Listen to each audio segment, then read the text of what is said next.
We, all the youths of Nepal, would like to know about your experience you are having while working with our policymakers that are leaders and professionals from various government organizations. Thank you for your question. It's an excellent question. I've been here about 1 year now, and as Kalyani had mentioned, I'm the Chief of Party of the Public International Law and Policy Group, and we provide legal and technical support to a whole range of actors on the constitutional process, and then also on the future processes like transition to the new constitution and implementation of that new constitution. So in that role, I end up interacting actually quite frequently with a lot of policymakers and legislators, civil society actors, organizations like Today's Youth Asia, on a variety of these issues. We do that interaction, in fact, a lot here at the central level in Kathmandu, but we also do quite a lot of it in the field. Just last week, 2 weeks ago actually, I was in Janakpur, where I met with other youth in Janakpur, as well as teachers and farmers and women's cooperatives, students who were extremely excited to see us and put tika all on our forehead. I think I didn't get it off for about a week. I had a little pink dot on my forehead for about a week. But it was such an honor to be their guest and to participate in such incredibly culturally significant ceremonies, and to be in these places where you're inspired by the people you're around. So as an organization, but also as the Chief of Party for the Public International Law and Policy Group, we have interactions with a very, very broad group of stakeholders. Some are very frustrated with the current processes here in Nepal right now. They envision a better Nepal and one that is protecting of minorities, that is allowing economic development, and not just allowing, but in fact building and progressing it and adding a fertile ground for it. And there's others who are working hard at that, but are finding themselves challenged by any number of circumstances. And I think one of the most important things that I've drawn from my interactions with, as you said, some of the policymakers, is that though there is immense frustration, I think, with many of the politicians right now, and I think a lot of it is quite reasonable, at the same time there are many who are also working hard to try to make Nepal a better place, to draft a constitution. And I think when we look, even in my own country, when I look at policymakers, legislators, civil society leaders, it's sometimes very easy to look at them as one large group. But in fact, among all of them, there's such a variety of different people, and of those that are really working very hard, and others who perhaps not as much so. And I think what I always try to do when I talk about my experiences here in Nepal and the people I've worked with, is to really try to convey the diversity of people I work with, and I think that helps to further the conversation. So thank you for your question, and it's an inspiring group of people that we work with here as an organization. You have been to Kathmandu recently. You visited to the Tarai part of our country, Nepal. How do you analyze Nepal now? Nepal is an extraordinarily diverse country. I think that's one of the most incredible impressions that I have after visiting different districts all around Nepal. There is over 90 languages and dialects, over 90 ethnicities here in Nepal, and each one of those has their own unique aspects and characteristics. So it's impossible to stay just in Kathmandu and expect to know what is Nepal. Obviously Kathmandu very much is one piece of what a Nepal is, but getting outside of there is equally important. When we were in Janakpur, for instance, about 2 weeks ago, we went and visited a government-funded school, an all-girls school. The students there, many of them came from from circumstances that are incredibly challenging. So they had fathers and mothers who work very, very long hours in the fields as farmers, others who are rickshaw drivers, some who are fruit sellers. And they're all extremely proud, as they should be, of their profession, and very committed and work very hard, but may not have the income and the money to want what is best for their children. And so in many environments like that, I would have expected perhaps that they would ask their daughters and their sons to stay and work in the fields, and that that is the way, of course, to try to provide for the family. But the opposite was true when I arrived at these schools. I sat down and I talked with these girls. It was an all-girls school, ages, I think, 5 to maybe 17 or 18. And each one of them were there because their parents believed in the power of education and in the power of making sure that their girls weren't working in the home during the school day, weren't asked to go to the fields, but in fact showed up each day and studied their subjects and studied hard, because as a community they saw the education as the way out, as the way out of the poverty that has struck many of them. And I think that, to me, actually was one of the most inspiring and incredible windows into cultures and people and communities in the Terai and other places here in Nepal, was that it's a universal thing to want what's best for your children.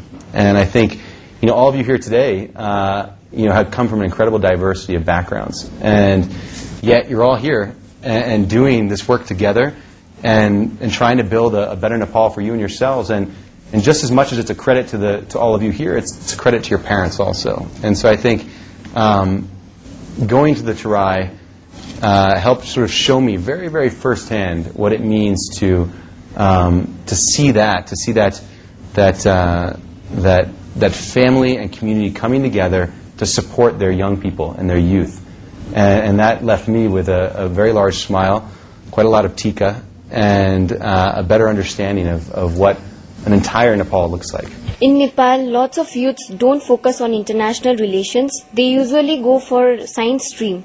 So what would you like to tell those youths? I would say that there is room for all of those professions and passions here in Nepal. I think that in many countries, including my own, international relations and the globalization issues are very new. They're issues that really came to the forefront of the international community in the 90s, when we all suddenly realized how connected we were financially, culturally, politically, and that in many ways our destinies are linked that way. And so I think what you see now in Nepal, which is what you see in also quite a lot of countries, in fact, is that the youth are suddenly, through Facebook and through Twitter and through the internet, are feeling so connected to other people around the world and inspired by them and wanting to do some of the same things and have some of the same opportunities that they see in other countries, that they also see in their own country. And so, thankfully, I think many of the technology advances are allowing that greater interaction and allowing many of Nepal's youth to now pursue careers in international relations. And I think what I would say to them is that to follow that, and that you'll meet other people out there who are like yourself, in that they're committed and dedicated and bright and want to see a better future for their own country and for their community and their family. So I encourage them to follow that trajectory. What should be the key role of the Nepal lawmakers in the development of Nepal? The lawmakers of Nepal are a unique mandate, in the sense that they're both lawmakers, parliamentarians, but also constituent assembly members. And by that, it means they have a very important mandate, which is to draft a new constitution for Nepal, and we're elected for that purpose. So I think every day I interact with many of these constituent assembly members here in Nepal, and there are 601 of them, and in 601 members you'll find 601 different opinions and backgrounds and ideas on what the Constitution and what Nepal should look like.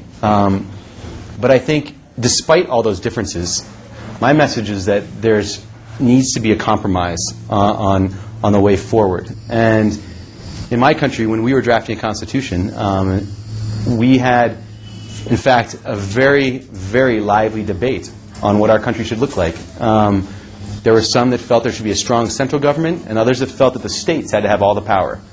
And there were others who felt like there needed to be a very specific Bill of Rights, 10 of them, that laid out what the individuals had so that the government wouldn't intrude on that.